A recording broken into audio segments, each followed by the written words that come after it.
আসসালামু আলাইকুম। বর্তমান সময়ে আমাদের সমাজে, আমাদের দেশে ছাত্ররা একটা আন্দোলন করে যাচ্ছে। সেটা হচ্ছে বয়স বৃদ্ধি সংক্রান্ত আন্দোলন। ইতিমধ্যে আমাদের ভাইয়েরা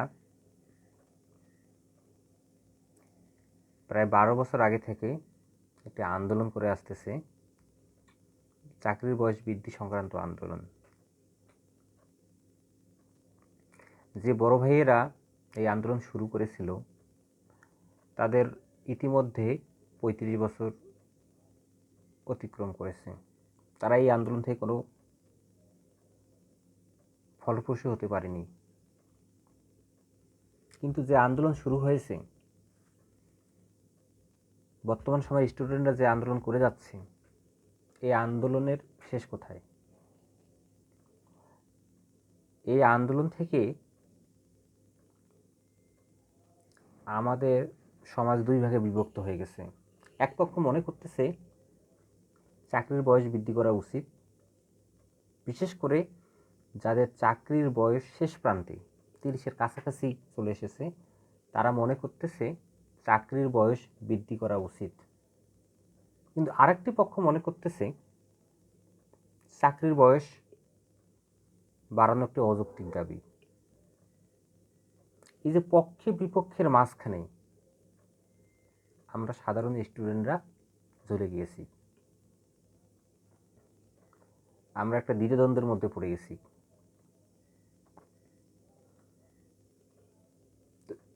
এই আন্দোলনের শেষ কোথায় এবং কর্তৃপক্ষ কি যথাযথ পদক্ষেপ গ্রহণের মাধ্যমে এই আন্দোলনের শুরু করবে কি করবে না? কিন্তু প্রথমেই আমি বলতে চাচ্ছি যে এই দুটি পক্ষ, একজন পক্ষে একজন বিপক্ষে, তাদের দাবিগুলো, তাদের যুক্তিগুলো সব দিক থেকে আমি আজকে তুলে ধরার চেষ্টা করব। প্রথমে আসি যারা বিপক্ষে বলতেছে, যারা বলতেছে চাকরির বয়স বৃদ্ধি করা উচিত নয়। এই চাকরির বয়স বৃদ্ধি করা উচিত নয়, তাদের অন্যতম একটি বড় যুক্তি হচ্ছে একটা স্টুডেন্ট যে চাকরির বয়স যদি 35 বছর করা হয়, তাহলে একটা স্টুডেন্ট অনার্স এবং মাস্টার্স শেষ করার পরে দীর্ঘ একটা সময় তারা কোনো কাজ না করে শুধুমাত্র একটা সরকারি চাকরির পিছনেই ছুটতেছে। এখানে তার সময়, শ্রম, মেধা অপচয় হচ্ছে বলে তারা মনে করতেছে। এবং সমাজের একটা বড় শ্রেণী, বড় একটা গোষ্ঠী, বড় একটা শ্রেণী তারা প্রোডাক্টিভ কোনো কাজ না করে, সমাজকে কিছু না দিয়ে তারা শুধুমাত্র একটা চাকরির পিছনে ছুটতেছে। এটা হচ্ছে তাদের একটা বড় যুক্তি। এছাড়া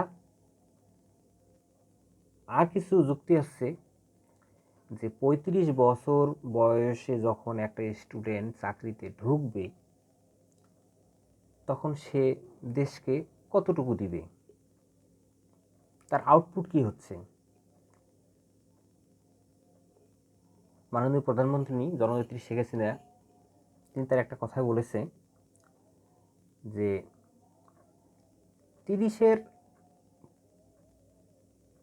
30-এর কাছাকাছি সময়ে 28, 29, 30-এর দিকে যারা চাকরিতে জয়েন করতেছে তাদের আউটপুট অন্যদের তুলনায় তুলনামূলক কম। তারা একটা জরিপ চালিয়ে দেখেছে যে এটা কম। আর একটা যুক্তি হচ্ছে যে তুলনামূলক যারা পরে চাকরি পাচ্ছে, 30-এর কাছাকাছি সময় চাকরি পাচ্ছে, এখানে সাকসেস রেটটা কম, 2 থেকে 3%। তারা এটা যুক্তি দাঁড় করিয়েছে। এই ওভারঅল দিক থেকে যারা এটা বিপক্ষে কথা বলতেছে, যারা চাচ্ছে না চাকরির বয়স বৃদ্ধি হোক, তাদের মোটামুটি এই গুটি কয়েকের 3 থেকে 4টা যুক্তির বেশি আর কোনো যুক্তি কেউ দাঁড় করাতে পারেনি। কেউ বলতেছে যে 35 বছর যদি করা হয়, একটা দীর্ঘ সময় তারা কোনো কিছু না করে শুধু একটা চাকরির পিছনে ছুটতেছে, এটা একটা যুক্তি। আর একটা যুক্তি হচ্ছে যে এখানে এই 35-এর দিকে যদি কেউ চাকরিতে আসে, তাহলে সে সমাজকে তেমন কিছু একটা দিতে পারবে না, এটা একটা যুক্তি। আর একটা যুক্তি হচ্ছে যে এখানে সাকসেস রেট কম, তুলনামূলক যারা 25-26-এর মধ্যে যারা জয়েন করতেছে তাদের তুলনায় 30-এর দিকে সাকসেস রেট কম। আরও যদি 35 করা হয় তাহলে সাকসেস রেট আরও কম হবে। এই কয়েকটা যুক্তি তাদের, এই কয়েকটা যুক্তি ছাড়া আর কোনো শক্ত যুক্তি তারা দাঁড় করাইতে পারেনি। তবে হ্যাঁ, এটার সাথে আমি আরও একটা কথা এখানে ব্যক্তিগতভাবে বলতে চাই। যদি 35 বছর করা হয়, তাহলে এই যুব সমাজের একটা বড় অংশ যদি 35 বছরে চাকরি না পাওয়া পর্যন্ত যদি তারা বিবাহ শাদী থেকে বিচ্যুত হয়, যদি যারা চাকরি না পাওয়া পর্যন্ত কেউ বিয়েতে অংশগ্রহণ না করে, বা কেউ যদি কোনো ছেলে বা মেয়ে যদি বিয়ে না করে, তাহলে সমাজে একটা বড় ধরনের একটা সমস্যা সৃষ্টি হবে। সমাজের তুলনামূলক বয়স্ক শ্রেণীর সংখ্যা বেড়ে যাবে, ইয়ং শ্রেণীর সংখ্যা কমে যাবে। এটা একটা আতঙ্কের বিষয়। কিন্তু বিষয়টা হচ্ছে, যদি তারা 35 বছর চাকরি না পাওয়া পর্যন্ত বিয়ে না করে, তাহলে কিন্তু তারা যে বিয়ে করবে কি করবে না, সেই ডিসিশনটা তারা আগে নিয়ে ফেলেছে। এটা হলো যারা বিপক্ষে ছিলেন তাদের একটা যুক্তি। এখন আসি, এই যুক্তিগুলোকে আমি এক এক করে খণ্ডন করার চেষ্টা করব। এই যে চাকরির বয়স, আমরা অনেকেই জানি, অনেকে জানি না। চাকরির বয়স যখন ব্রিটিশ পিরিয়ড ছিল, এই ব্রিটিশ পিরিয়ডে কিন্তু চাকরির বয়স, ঠিক আছে, ব্রিটিশ সিভিল সার্ভিসে আগে কিন্তু চাকরির বয়স 23 বছর ছিল। এখন যেটা 30 বছর, আগে কিন্তু 23 বছর ছিল। এই 23 বছর বয়সে যদি পর্যন্ত কোনো শিক্ষিত ছেলে বা মেয়েরা চাকরিতে আবেদন করতে পারত, 23 অতিক্রম করলে আর পারতো না। কিন্তু পরবর্তী সময় পাকিস্তান পিরিয়ডে এটা 25 বছর করা হলো। পাকিস্তান পিরিয়ডের পরে যখন বাংলাদেশ স্বাধীন হলো, তখন বঙ্গবন্ধু শেখ মুজিবুর রহমান এটাকে 25 বছর থেকে 27 বছরে উন্নীত করলেন, এবং সর্বশেষ 1991 সালে এই 27 বছর থেকে 30 বছর উন্নতি করলেন। তো আমাদের এই উপমহাদেশের, ভারতীয় উপমহাদেশে এখন পর্যন্ত 4বার চাকরির বয়স বৃদ্ধি পাইছে। একটা ব্রিটিশ পিরিয়ডে, এটা পাকিস্তান পিরিয়ডে, এটা 1971 সালে, আর একটা হচ্ছে 1991 সালে। অলরেডি 4বার কিন্তু চাকরির বয়স বৃদ্ধি হয়েছে ধীরে ধীরে। এক সময় আমাদের গড় আয়ু ছিল 56-57, বিশেষ করে 1991 সালের দিকে আমাদের গড় আয়ু ছিল 57 বছর সামথিং। তখন আমাদের চাকরির বয়স ছিল 30 বছর, তখন করা হয়, আদ্যবতী 30ই আছে। বর্তমানে আমাদের গড় আয়ু 73 বছর। তার মানে আমরা আগের চেয়ে প্রায় 20 বছর, 20 না, প্রায় 16-17 বছর আমরা বেশি বাঁচতেছি। আল্লাহ তাআলার রহমত যে আমরা তুলনামূলক আমরা গড় আয়ুটাই বেশি পাচ্ছি। এই যে গড় আয়ুটা বৃদ্ধি পাওয়া সত্ত্বেও চাকরির বয়স কিন্তু এখনও 30ই আছে। তো এর একটা যুক্তি হচ্ছে যে যেহেতু গড় আয়ু বৃদ্ধি পেয়েছে, চাকরির বয়স বাড়ানো উচিত। এদিক থেকেই 1 নম্বর যুক্তি। দ্বিতীয় যুক্তিতে আসি যে বর্তমানে যে স্বাধীন দেশ আছে 195টি স্বাধীন দেশ। এই 195টা স্বাধীন দেশের মধ্যে প্রায় 162টা দেশে চাকরির বয়স 35 বছর বা 35 বছরের ঊর্ধ্বে। এমনকি আমাদের এই সার্কভুক্ত দেশ বা দক্ষিণ এশিয়ার যে 8টি দেশ আছে, এই 8টি দেশে পাকিস্তান ছাড়া সব দেশে চাকরির বয়স 35 বা 35-এর ঊর্ধ্বে। শুধু পাকিস্তান এবং বাংলাদেশে চাকরির বয়স 30। তো এই যে ডেমোগ্রাফিক্যাল যে জিওগ্রাফি, এই যে মানুষের জীববৈচিত্র্য, মানুষের লাইফস্টাইল, মানুষ জনসংখ্যা, সব দিক থেকে 162টা দেশের চেয়ে বাংলাদেশের আমলা কর্মকর্তারা তারা মনে করতেছে যে অন্য দেশগুলো ভুল করেছে, শুধুমাত্র বাংলাদেশেই তাদের পরিকল্পনা ঠিক আছে। এবং একাধিকবার এক এক সময় চাকরির বয়স বৃদ্ধি সংক্রান্ত যখনই কোনো আন্দোলন জোরদার হয়, আমলারা এটাকে দাবিয়ে রাখতেছে। তাদের যুক্তি যে চাকরির বয়স বের হলেই বাংলাদেশের দারিদ্র, কর্মসংস্থান, আদার্স বিভিন্ন সমস্যা বেড়ে যাবে। এটা একটা অযৌক্তিক দাবি আমার দিক থেকে মনে হয়েছে। তৃতীয়ত, আর কিছু পার্শ্ববর্তী যে দেশগুলো আছে তাদের কিছুজন, আমেরিকায় 59 পর্যন্ত চাকরির বয়স পর্যন্ত ঢোকা যায়, কানাডা 47, ভারতে 36, ঠিক আছে। এই যে আশপাশের দেশগুলো অ্যাভারেজ সবগুলোই 35-এর উপরেই বলা যায়। কিন্তু এতগুলো যুক্তি থাকা সত্ত্বেও বাংলাদেশের আমলারা কোনোভাবেই এটাকে 35 বা 30-এর বেশি করার পক্ষে তারা কোনোভাবেই একমত হচ্ছে না। গেলে ওভারঅল এই কথাগুলো সবাই বলে আসতেছে। কয়েকদিন থেকে গণমাধ্যম, বিভিন্ন টেলিভিশন চ্যানেলগুলোতে যে টকশোগুলো হচ্ছে, ওভারঅল সবার কথার সামারি এতটুকু। এখন আমি এই কথাগুলোর বাইরে আর কিছু কথা বলতেছি। প্রশ্ন হচ্ছে যে একটা স্টুডেন্ট, মিনিমাম একটা স্টুডেন্ট বর্তমান সময়ে এসএসসি পাস করতে গিয়ে তার 16 কিংবা 17 বছর বয়স লেগে যায়। ধরলাম 16 বছর বয়স। ইন্টার পাস, যেমন আমি নিজেই 16 বছর বয়সে এসএসসি পাস করেছি। 18 সালে আমি ইন্টার পাস করেছি এবং বিশ্ববিদ্যালয়ে আমি সেকেন্ড টাইমে চান্স পেয়েছি। সেখানে আমার 1 বছর চলে গিয়েছে। ম্যাক্সিমাম স্টুডেন্ট, বাংলাদেশের ম্যাক্সিমাম স্টুডেন্টদেরই দেখা যায়, অধিকাংশ একটা স্টুডেন্ট প্রথমবার বিশ্ববিদ্যালয়ে চান্স না পেলে বা মেডিকেলে চান্স না পেলে তারা সেকেন্ড টাইম, এটা সরকার একটা সুযোগ রেখেছে। যদি সরকার সুযোগ রেখেছে এখানে, তো অবশ্যই আপনাকে এটাকে কাউন্ট করতে হবে। তো ওটা ধরে নিলেন 1 বছর, তাহলে 19 বছর। বিশ্ববিদ্যালয়ে ভর্তি হতে হতে আপনার 20 বছরে আপনি পা দিবেন।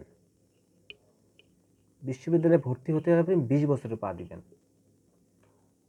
বাংলাদেশে যে ধরনের বিশ্ববিদ্যালয়গুলোতে যে ধরনের ক্রাইসিস, পলিটিক্যাল সমস্যা, বিশ্ববিদ্যালয়ের অভ্যন্তরীণ সমস্যা, সব দিক থেকে বিচার বিবেচনা করলে দেখা যায় যে 4.5 বছর কিংবা 5 বছর চলে যায় অনার্স কমপ্লিট হতে। এটা অ্যাভারেজ হিসাব। তো আপনি যদি 20 বছর বয়সে যদি শুরু করেন বিশ্ববিদ্যালয় যাত্রা বা অনার্স যাত্রা শুরু করেন, তাহলে আপনি 25 বছর বয়সে অনার্স কমপ্লিট করতেছেন। এরপরে আসেন মাস্টার্স যারা এমবিএ করে তাদের 1.5 বছর লাগে। এমনি জেনারেলি যারা শুধুমাত্র মাস্টার্স করে তাদের 1 বছর লাগে। কিন্তু অনার্সের রেজাল্ট বের হওয়া থেকে শুরু করে মাস্টার্সে ভর্তি হওয়া পর্যন্ত এবং মাস্টার্স কার্যক্রম শেষ হওয়া পর্যন্ত এখানে 2 বছর ধরে রাখেন, তাহলে 25 আর 2 27 বছর বয়স। আমি অ্যাজ ইউজুয়ালি হিসেবটা আপনাদের দিচ্ছি, এর বাইরে কোনো কিছু হেরফের করার কোনো সুযোগ নেই। তাহলে স্বাভাবিক প্রক্রিয়ায় যদি একটা দেশে কোনো ইকোনমিক ক্রাইসিস, করোনার মতো মহামারী, যুদ্ধ বিগ্রহ, এই ধরনের কোনো ধরনের সমস্যা যদি না এসে থাকে, তাহলে একটা স্টুডেন্টের মাস্টার্স কমপ্লিট হতে 27 বছর লাগে। যদি কেউ প্রাইভেট বিশ্ববিদ্যালয়ে পড়তে চান সেটা ভিন্ন বিষয়। প্রাইভেট বিশ্ববিদ্যালয়ে পড়ার মতো অধিকাংশ স্টুডেন্টের সামর্থ্য নেই, তাদের বাবারা সেই সামর্থ্য, আমাদের বাবারা সেই সামর্থ্য রাখেন না। তো আপনাকে এখানে দেশের বৃহৎ জনগোষ্ঠীরকে হিসাব করতে হবে। মনে রাখতে হবে মেজরিটি মাস্ট বি গ্রান্টেড। তো ওভারঅল দেখা যাচ্ছে যে মাস্টার্স শেষ করতে একটা স্টুডেন্টের 27 বছর, আরও কম করে ধরলাম 26 বা 27 বছর লেগে যায়। সুন্দর কথা। তাহলে 30 পর্যন্ত আর সময় পাওয়া যাচ্ছে হাতে 3 বছর। যদি দেশে কোনো সমস্যা দেখা না দেয়, তাহলে একটা স্টুডেন্ট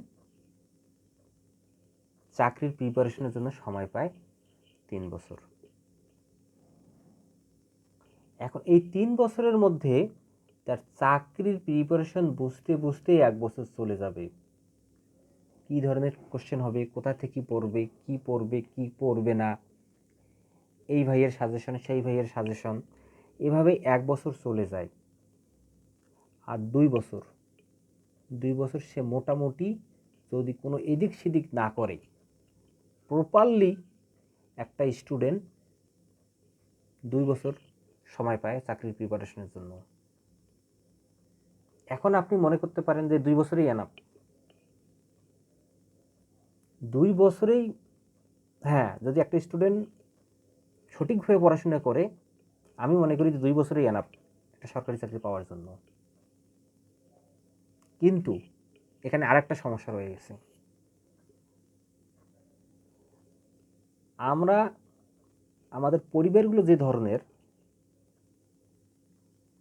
দেখা যায় একটা স্টুডেন্ট যখন অনার্স 3rd ইয়ার 4th ইয়ার বা মাস্টার্স পড়তেছে, এই সময়ে পরিবারগুলোতে, ম্যাক্সিমাম পরিবারগুলোতে আর্থিক, সামাজিক, অর্থনৈতিক বিভিন্ন ধরনের ক্রাইসিস সৃষ্টি হয়।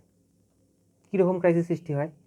যারা অনার্স বা মাস্টার্সে পড়ে, এই সময়টাতে ছেলেমেয়েদের, স্টুডেন্টদের কী হচ্ছে, ছাত্রছাত্রীর হয় কারো বাবা অসুস্থ, কারো মা অসুস্থ, কারো বাবা মারা গেছে, কারো মা মারা গেছে, কারো বোনকে বিয়ে দিতে হবে, ঠিক আছে, অথবা পরিবারে পরিবারে অন্য অন্য সামাজিকভাবে কোনো ক্রন্দলে এসে জড়িয়ে গেছে, মামলা মোকদ্দমায় জড়িয়ে গেছে, বিভিন্ন ধরনের হেসিং হেটা হটা, একটা না একটা ঝামেলা লাগছেই।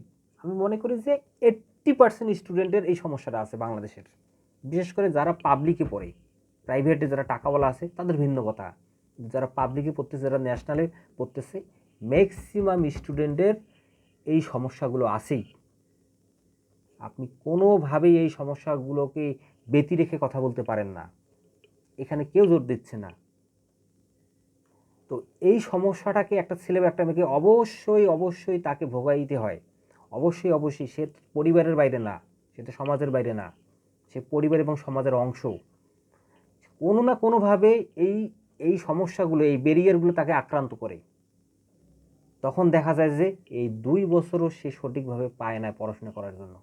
যদি 2 মাস পরে, আমি নিজেই যদি 2 মাস পড়ি, 1 মাস দেখা গেছে পরিবারে সময় দিতে হয় বা অন্য কোনো কাজে সময় দিতে হয়, আছেই সমস্যা। এবং ম্যাক্সিমাম স্টুডেন্টদের যখন এই অনার্স শেষ করে যায়, তখন বাড়ি থেকে আর টাকার যে সাপোর্টটা আর আসে না, পরিবারের বাবা মা এই সাপোর্টটা দিতে পারে না বা দিলেও কম দেয়। তখন পরিবারের বাবা মারা শুধু সন্তানের কাছে কবে চাকরি করবে, কবে একটা চাকরি পাবে, কবে আমাদের হাসি ফুটাবে, শুধু এই প্রত্যাশা করে। কিন্তু একটা স্টুডেন্ট নীরবে নিবৃত্তে শুধু কেঁদে যায়। এই ছাত্রদের এই করুণ কথা কেউ শোনে না। তারা রাতের পর রাত যে চোখের পানি ফেলে, এই চোখের কান্না কেউ দেখে না। তাই আমি বলতে চাচ্ছি যে প্রপারলি কিন্তু স্টুডেন্ট যে 2 বা 3 বছর যে চাকরির সময়টা পাচ্ছে, এটা পর্যাপ্ত না। কেন পর্যাপ্ত না? এই যে বিভিন্ন সে একটা বেষ্টনীর মধ্যে পড়ে যায়, একটা সমস্যা, একটা ফ্যাসাদ, একটা দায়িত্ব তার ঘাড়ে অদৃশ্য একটা দায়িত্ব তার ঘাড়ে পড়ে যায়। এদিক থেকে তার এই সময়টা পর্যাপ্ত না। এখন আপনারা আর একটা কথা বলতে পারেন যে যেহেতু আমার একটা কল এসেছে, আমি কলটা পরে কথা। আচ্ছা,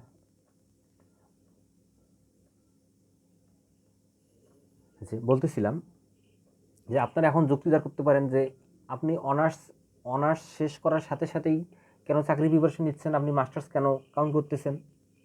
এটা অনেকেই আপনারা বলতে পারেন। আমি তাদেরকে বলতে চাই, কিছুদিন আগে ঢাকা বিশ্ববিদ্যালয় তাদের কেন্দ্রীয় গ্রন্থাগারে চাকরি বা বিসিএস এর বই নিয়ে ঢোকা নিষিদ্ধ করেছে, যে কেউ চাকরির বই নিয়ে লাইব্রেরিগুলোতে পড়তে পারবে না। এই যে তারা এই সিদ্ধান্তটি নিয়েছে, কেন এই সিদ্ধান্তটা তাদেরকে নিতে হলো? আপনারা গাছের গোড়া কেটে দিয়ে গাছের আগালে পানি ঢালা মতোর ব্যবস্থা করে রেখেছেন। এই দেশ, এই শিক্ষা পদ্ধতি এবং নিয়োগ পদ্ধতি, চাকরির নিয়োগ পদ্ধতিটা আমার কাছে একটা হযবরল মনে হচ্ছে, যে দুইটাই সাংঘর্ষিক।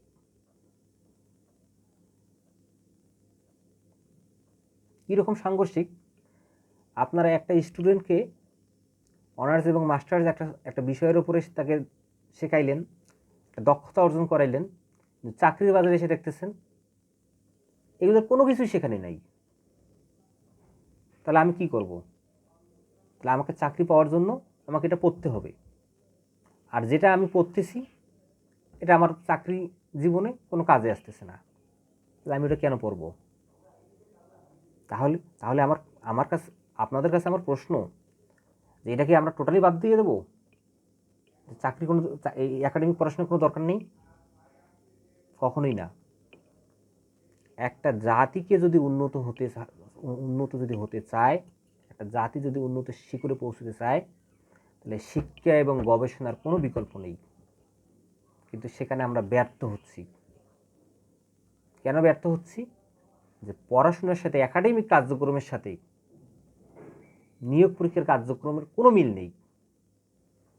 এই বিষয়ে কথা বলতে গেলে আরও আমি অন্য লাইনে চলে যাব। আজকের আসল যে টপিক, সেই টপিকে হয়তো কথা বলা হবে না, তারপরেও আমি কিছু সময় কথা বলবো, বলাটা দরকার। যে ঢাকা বিশ্ববিদ্যালয় যে সিদ্ধান্তটি নিয়েছে যে চাকরির বই নিয়ে লাইব্রেরিতে পড়াশোনা করা যাবে না, যদি এই সিদ্ধান্তটা না নিয়ে ঢাকা বিশ্ববিদ্যালয় বা অন্যান্য সকল বিশ্ববিদ্যালয় বা এদেশের শিক্ষাবিদ যারা রয়েছেন তারা একত্রিত হয়ে জনপ্রশাসন মন্ত্রণালয়ের সাথে বসে একটা মিটিং করে তারা এমন একটা সিদ্ধান্তে আসতো যে নিয়োগ প্রক্রিয়াগুলো কীভাবে পরিবর্তন করা যায়, কীভাবে ছাত্রদের বইমুখী করা যায়, একাডেমিকমুখী করা যায়, গবেষণামূলক করা যায়, এ ধরনের যদি সিদ্ধান্তে তারা আসতে পারত এবং নিয়োগ পরীক্ষা পদ্ধতি যদি পরিবর্তন করত, তাহলে সকল স্টুডেন্ট না হলেও ম্যাক্সিমাম স্টুডেন্ট যারা এদেশের কর্ণধার, যারা মেধা দিয়ে এই বিশ্ববিদ্যালয়গুলোতে চান্স পেয়েছে, বাংলাদেশের একটা স্বনামধন্য প্রথম স্তরের বিশ্ববিদ্যালয় হচ্ছে ঢাকা বিশ্ববিদ্যালয়। সেই ঢাকা বিশ্ববিদ্যালয় আছে করুণ একটা অবস্থা। সেই বিশ্ববিদ্যালয় নিয়োগ পরীক্ষা পদ্ধতি যদি আজকে পরিবর্তন করা যেত, তাহলে ওই ঢাকা বিশ্ববিদ্যালয়ের কেন্দ্রীয় লাইব্রেরিগুলোতে আজকে চাকরির বই না, একাডেমিক বই নিয়ে তারা লাইব্রেরিতে যাইতো। এখন আপনারা তখন আবার প্রশ্ন করবেন যে কি করা যেতে পারে, কিভাবে নিয়োগ পরীক্ষার পরিবর্তন করা যাবে, এতদিনের ধারাবাহিক কিভাবে তারা মূল্যায়ন করবে। এটা আমার বলার প্রসঙ্গ না, টপিক না। এটা যারা উপর লেভেলে আছেন, যারা নিয়োগ দিচ্ছেন, এটা তারা কিভাবে কি করবেন তাদের বিষয়। কিন্তু আমি তারপরেও আমার ক্ষুদ্র জ্ঞানে আমি কিছু এখানে বলে যাচ্ছি। এই যে বাংলাদেশে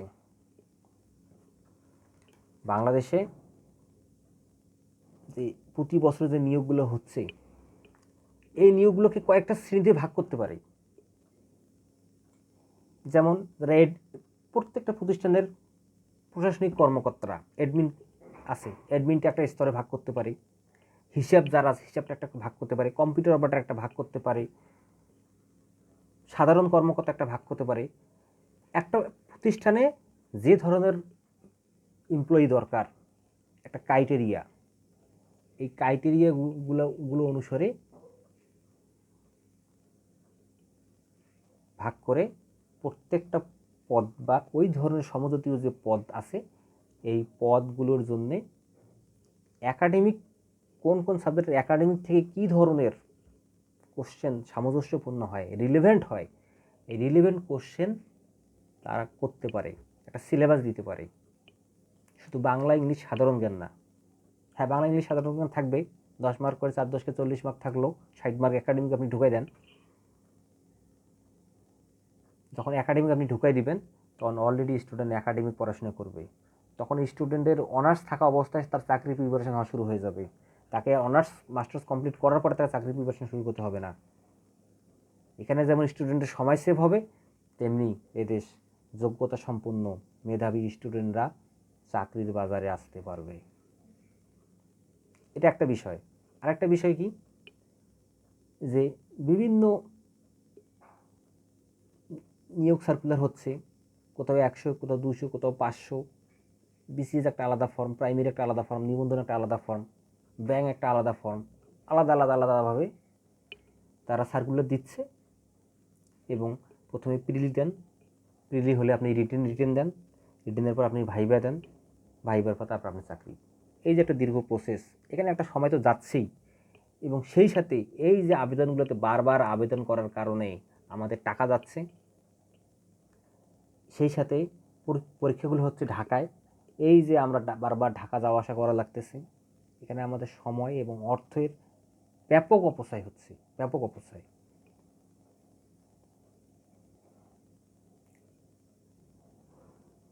তো এগুলো কি, এগুলো দীর্ঘ সময় ধরে আমরা এটা করে যাচ্ছি, আমরা একটা মরিচিকার পিছনে ছুটতেছি। আমাদের সামনে একটা কলা ঝুলাই দেওয়া হয়েছে, যে কলা আছে, কলা ছিল খাও, কিন্তু আমাদের হাত বাঁধা, আমরা কলা ছিঁড়তে পারতেছি না, কলা খাইতেও পারতেছি না। তো এই যে নিয়োগ প্রক্রিয়াগুলোর এইভাবে হচ্ছে, এটা একটা পরিবর্তন আনা উচিত। সারা বাংলাদেশ পিএসসির আন্ডারে একটা প্রিলি নিতে পারে, সকল যত পরীক্ষা আছে, যত স্টুডেন্ট আছে যারা পরীক্ষা আবেদন করতে চায়, প্রতি বছর একটা করে প্রিলি হবে।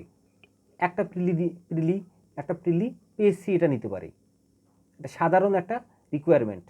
একটা স্টুডেন্টকে নলেজ কতটুকু, সে লিখিত পরীক্ষায় বসার উপযুক্ত কতটুকু, এই ভিত্তিতে একটা পরীক্ষা নিতে পারে পিএসসি।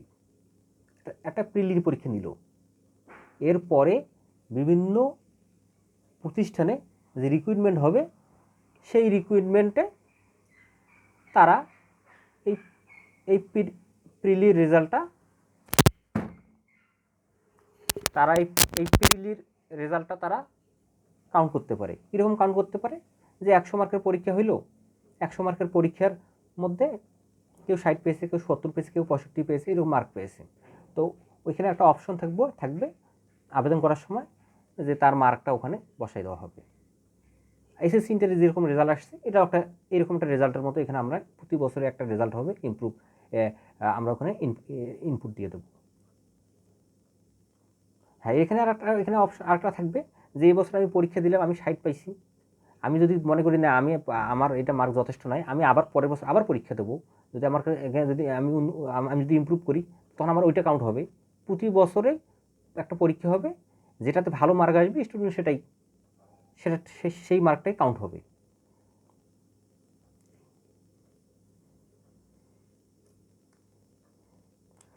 তো এই কাউন্ট হইল। এখন দেখা যাচ্ছে যে একটা প্রতিষ্ঠানে 2000 লোক নিয়োগ করবে, কিন্তু সেখানে আবেদন পড়ে গেল 1 লাখ আবেদন পড়ে গেছে। 1 লাখ স্টুডেন্টের লিখিত পরীক্ষা নেওয়ার কোনো প্রয়োজন নেই, ওখান থেকে শর্ট লিস্ট হবে, সেই শর্ট লিস্টের ভিত্তিতেই লিখিত পরীক্ষা হবে, সেই লিখিত পরীক্ষায় স্টুডেন্টরা আবেদন করবে, সেই লিখিত পরীক্ষাতে আমরা ওইখানে ফিটা জমা নিবে, কিন্তু এই প্রথম স্টেপে কোনো ফি নির্ধারণ করতে পারবে না। ওই লিখিত পরীক্ষার জন্য তারা ফি জমা দিবে, যে কয়জন সিলেক্ট হবে শর্ট লিস্টে সেই কয়জন লিখিত পরীক্ষা দিবে, সেই কয়জনেই আপনাদের লিখিত পরীক্ষা অংশগ্রহণ করবে, যারা এখন উত্তীর্ণ হবে তারাই নিয়োগ পাবে। এই প্রত্যেকটা প্রতিষ্ঠান আলাদা আলাদাভাবে প্রিলি পরীক্ষাগুলো নিচ্ছে। এই প্রিলি পরীক্ষাগুলোর জন্য আমাদের বারবার ঢাকা যাওয়া লাগতেছে, বারবার ঢাকা যাওয়া লাগতেছে। এই যে এই সমস্যাগুলো হচ্ছে, এটা একটা আমাদের স্টুডেন্টের জন্য একটা প্রেশার। এইভাবে বারবার প্রিলি পরীক্ষা দিতেই আমাদের সময় চলে যাচ্ছে, এটা আমাদের জন্য একটা বার্ডেন। আরেকটা প্রসঙ্গে আসি, যে অনেক একটা বড় শ্রেণী মনে করতেছে যে একটা স্টুডেন্ট যদি 35 বছর চাকরি বয়স করা হয় তাহলে এই সময়টায় তারা কিছুই করে না, আনপ্রোডাক্টিভ কাজে তারা জড়িয়ে থাকে, তারা কোনো প্রোডাক্টিভ কাজ করে না। কিন্তু এটা ভুল ইনফরমেশন। অনেক স্টুডেন্ট টিউশনি করে, পার্ট টাইম জব করে, কিন্তু তাদের চাকরির পড়াশোনার ব্যয়টা চালিয়ে যাচ্ছে, এবং পাশাপাশি অনেক স্টুডেন্ট পরিবারকেও সাপোর্ট করে। আচ্ছা, আমি বাদ দিলাম, আমি সে প্রসঙ্গটাও বাদ দিলাম যে তারা আনপ্রোডাক্টিভ কাজে ব্যয় করে, কিন্তু এই সিস্টেমটা আপনাদের জন্যই হচ্ছে, এই আমলাদের জন্যই হচ্ছে, যারা নিয়োগকর্তার জন্যই হচ্ছে। আপনারা বারবার প্রিলি পরীক্ষা নিচ্ছেন। এই যে একটা স্টুডেন্ট যদি ওভারঅল যদি মিডিয়াম লেভেলেও যদি সে চাকরির আবেদন করে, তো প্রতি মাসে তার একটা বা দুইটা আবেদন, চাকরি পরীক্ষা প্রতি মাসেই থাকে, প্রতি মাসে একটা বা দুটো পরীক্ষা তার ঢাকায় থাকে। তো একটা স্টুডেন্ট যদি মাসে এরকম দুইটা পরীক্ষা যদি ঢাকায় দিতে যায়, তো তার তো ওই পরীক্ষার পিছনে ছুটতে যাবে, সে আর একটা কাজ করবে কীভাবে?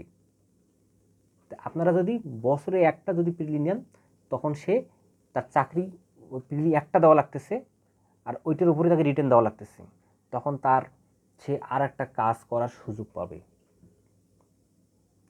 সমস্যাগুলো উপর মহল থেকে আমাদের উপরে চাপিয়ে দিচ্ছে, এবং আমরা সেটা দীর্ঘ সময় ধরে ভোগ করে যাচ্ছি, কোনো সলিউশন নাই। এবং আরেকটা বিষয় হচ্ছে, 30 বছর চাকরি বয়সটা বেঁধে দেওয়াতে এখানে আরেকটা বড় সমস্যা হয়েছে, যে একটা স্টুডেন্ট যখন 30 বছরে যখন সে কিছুই হলো না, সরকারি চাকরি পাইল না, তার প্রাইভেট সেক্টরে যাওয়ারও সুযোগ বন্ধ হয়ে যায়। এটা একটা হাস্যকর, একটা অযৌক্তিক বিষয়, যে যে সরকারি চাকরি পেল না, তার জন্য একটা প্রাইভেট সেক্টরে তার তো সুযোগ থাকা উচিত, সেটা নাই। তাহলে একটা বড় জনগোষ্ঠী এভাবে বছরের পর বছর নীরবে নিভৃতে শুধু অঝরেই কাঁদতেছে, এদের কান্না কেউ দেখতেছে না। তাই আমি বলতে চাই যে চাকরির বয়স বাড়ানোর কোনো বিকল্প নেই। আপনারা 35 না করেন, কিন্তু অ্যাটলিস্ট 32 করা উচিত। হ্যাঁ, আরেকটা বিষয়ে কথা বলে রাখি, যারা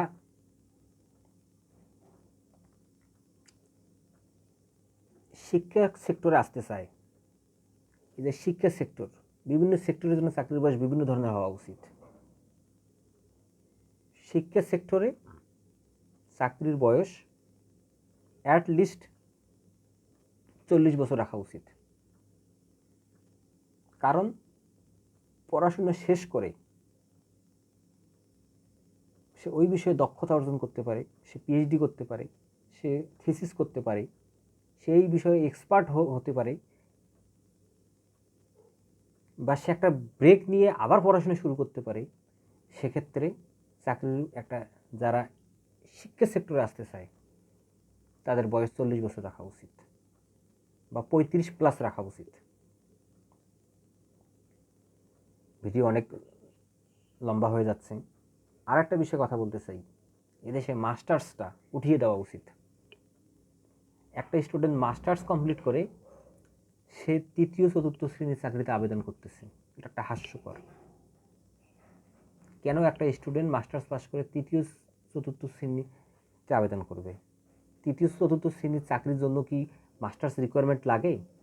মাস্টার্স কেন করা হয়? মাস্টার্স এই ডিগ্রিতে কেন কেন দেওয়া হয়েছে? মাস্টার্স ডিগ্রিটা শুধুমাত্র ওই সাবজেক্টে, তার স্পেসিফিক সাবজেক্টে সে এক্সপার্ট হবে, এই কারণেই হলো মাস্টার্স। ওয়ান কাইন্ড অফ পিএইচডির মতো। পিএইচডিতে যেমন কেউ থিসিস করে, গবেষণা করে, যেমন ওই একটা পার্টিকুলার একটা সাবজেক্টে এক্সপার্ট হয়, সেই কারণে হচ্ছে মাস্টার্স। তো বাংলাদেশের সকল স্টুডেন্ট কেন মাস্টার্স করবে? বাংলাদেশের সকল স্টুডেন্ট কি তার ওই সাবজেক্টের উপরে কেরিয়ার গঠন করার কি সুযোগ আছে এখানে? যদি নাই থাকে তাহলে এত বড় জনগোষ্ঠীকে কেন মাস্টার্সে ভর্তি করার সুযোগ দেওয়া হয়? আমি মনে করি এই সুযোগটাই বন্ধ করে দেওয়া উচিত। প্রতি বছর পার্টিকুলার স্টুডেন্ট শুধুমাত্র নবম গ্রেডের জবের জন্য তারা হাইলি কোয়ালিফাইড, বা বাংলাদেশের নবম শ্রেণীর চাকরির প্রতি বছর যে ধরনের পদ আছে, সাপোজ বাংলাদেশে যদি প্রতি বছর নবম শ্রেণীর চাকরির পদ যদি 2000 বা 5000 যদি চাহিদা থাকে, ওভারঅল 5 থেকে 6000 স্টুডেন্টকে মাস্টার্সের সুযোগ দেওয়া উচিত। আর অন্যান্য সকল স্টুডেন্টকে মাস্টার্সের সুযোগ দেওয়াই উচিত না, সকল বিশ্ববিদ্যালয় থেকে মাস্টার্স ডিগ্রিটাই উঠে দেওয়া উচিত, পোস্ট গ্রাজুয়েট ডিগ্রিটাই উঠে দেওয়া উচিত। যে একটা স্টুডেন্ট অনার্স কমপ্লিট করবে, অনার্স কমপ্লিট করার পরে